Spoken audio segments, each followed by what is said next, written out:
अस्सलाम वालेकुम and welcome to our channel. अगर आप चैनल पे नए हैं तो चैनल को सब्सक्राइब करना नहीं भूलिएगा, बेल आइकन पे क्लिक कीजिएगा ताकि आपको मज़ीद वीडियोस का नोटिफिकेशन आता रहे। वीडियो को लाइक कीजिएगा, एंड तक ज़रूर देखिएगा ताकि आपसे कोई भी पॉइंट मिस ना हो जाए। आज प्रोटीन सिंथेसिस इनहिबिटर में हमारे पास जो ड्रग है यहाँ पे वो क्लोराम्फेनिकॉल है। क्लोराम्फेनिकॉल ब्रॉड स्पेक्ट्रम एंटीबायोटिक है। It is effective against the life threatening infections. Life threatening वो इन्फेक्शंस जो कि जिनके लिए दूसरा जो अल्टरनेटिव कोई भी ड्रग मौजूद नहीं है, तो हम जो है उन लाइफ थ्रेटनिंग इन्फेक्शंस को क्लोराम्फेनिकॉल से ट्रीट करते हैं, राइट। अब मैकेनिज्म ऑफ एक्शन की बात करती हूँ तो प्राइमरी ये बैक्टीरियोस्टेटिक है, मतलब ये बैक्टीरिया की ग्रोथ को सप्रेस करते हैं, बट इट में एग्जिस्ट द बैक्टीरियासाइडल। ये बैक्टीरिया को किल भी करती हैं, but depend on the dose and organisms, ठीक है। अगर डोज को हम इंक्रीज़ कर देंगे तो यहाँ पे बैक्टीरियासाइडल इफेक्ट भी प्रोड्यूस होगा, राइट।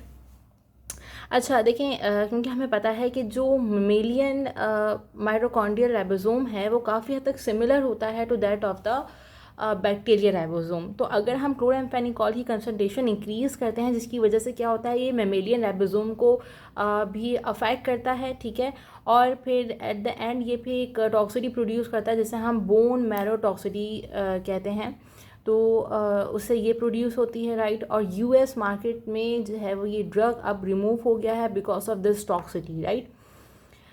देन मैं ये बताती चलूँ कि ये इसका मैकेनिज्म क्या है कि ये 50S जो राइबोसोमल सब यूनिट है उनसे बाइंड करते हैं रिवर्सिबली, यानी कि वही वाली बात है कि अगर आप इसको स्टॉप कर देंगे तो फिर जो है वो ये बाइंडिंग भी प्रिवेंट हो जाएगी। 50S से बाइंड करते हैं। 50S से बाइंड करके होता क्या है कि जो पेप्टिडाइल ट्रांसफेरेज रिएक्शन होता है, जो कि प्रोटीन सिंथेसिस का एक रिएक्शन है, इंपॉर्टेंट रिएक्शन है, तो ये उस रिएक्शन को स्टॉप करके प्रोटीन सिंथेसिस को इनहिबिट करते हैं, राइट।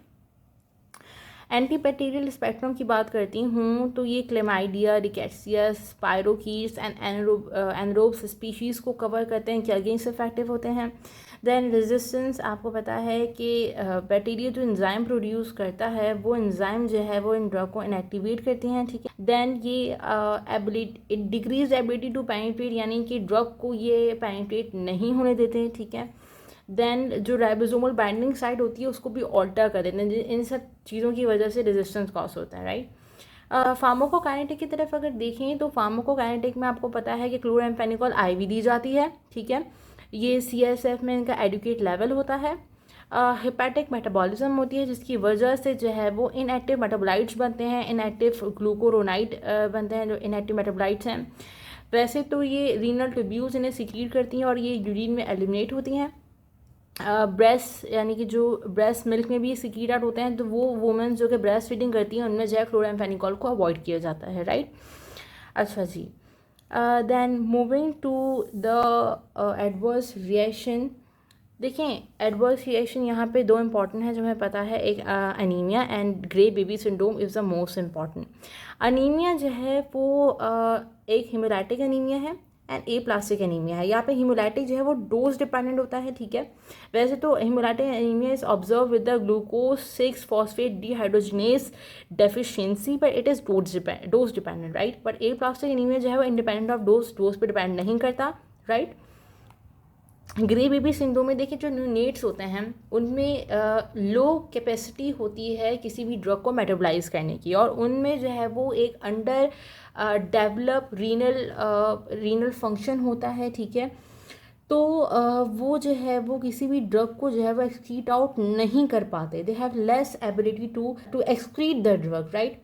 तो जिसकी वजह से जो है वो ड्रग एक्यूमुलेट करता है और उसकी कंसनट्रेशन ज़्यादा हो जाती है, तो वो जो नॉर्मल फंक्शनिंग होते हैं, यानी जो माइटोकॉन्ड्रियल राइबोसोम्स के फंक्शन के साथ जो है वो इंटरफेयर करता है, एंड एज अ रिजल्ट जो ब्रेथिंग है वो डिप्रेस होती है, कार्डियोवैस्कुलर कोलैप्स देखने में आता है, साइनोसिस जिसे हम ग्रे, यहाँ पे जो ग्रे बेबी कह रहे हैं जस्ट बिकॉज ऑफ साइनोसिस की वजह से कह रहे हैं, साइनोसिस देखने में ऐसा रिजल्ट आता है, ठीक है।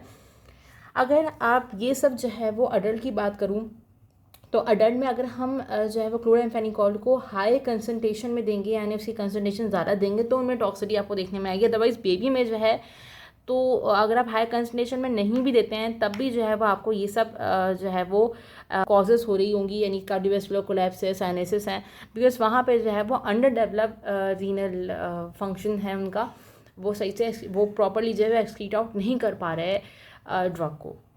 And this is all about the chlormphenicol. I hope that you all like it.